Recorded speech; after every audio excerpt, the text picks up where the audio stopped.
Hello folks, Dr. Mike Breen here at healthytransformations.ca.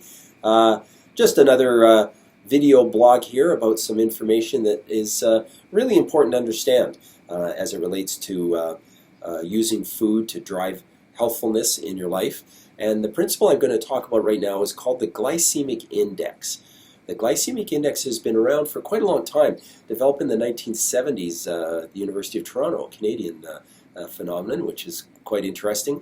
And the glycemic index is actually a scale that represents the concentration or the density of sugars that are in carbohydrates. So the glycemic index does not have anything to do with fats, nor does it have anything to do with proteins. It's a scale that measures the sugar concentration in carbohydrates. It's a scale that goes from 0 to 100. At the top end of the scale, glucose was given the arbitrary number of 100, and so foods are measured in terms of their sugar density relative to this glycemic index.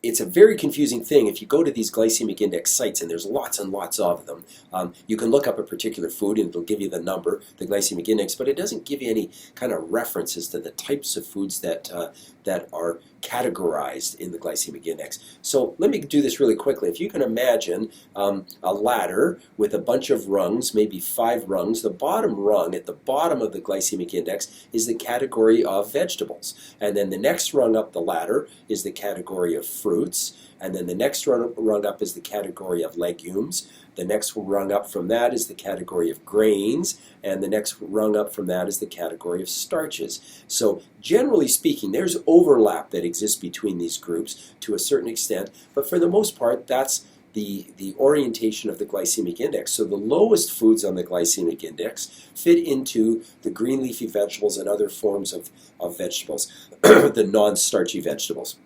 The next group up would be the fruits, and as I said, the legumes, the grains, and the starches. What's happened in our culture is that a significant amount of dietary patterning has led to the consumption of very high-density carbohydrates. So the starches, like potatoes and like rice, and the grains, which is all forms of bread, and pasta. And these kinds of foods represent the bulk of the carbohydrates that are consumed. Then, if we see that in fact these are the high-density sugars, and we wonder why in fact do we have issues with blood sugar regulation in our culture? And the answer is right in front of us, because the majority of the foods that we eat are very, very high in the glycemic index. So the Healthy Transformations program takes the opposite approach. We shift the consumption to the bottom end of those ladders, to the bottom 2 rungs, the vegetables and the fruits, and simply by emphasizing those foods as the primary volume that you consume, you control a whole bunch of stuff, particularly blood sugars, and then secondarily to that, control inflammation by way of reducing insulin production. It's really quite remarkable. Healthytransformations.ca.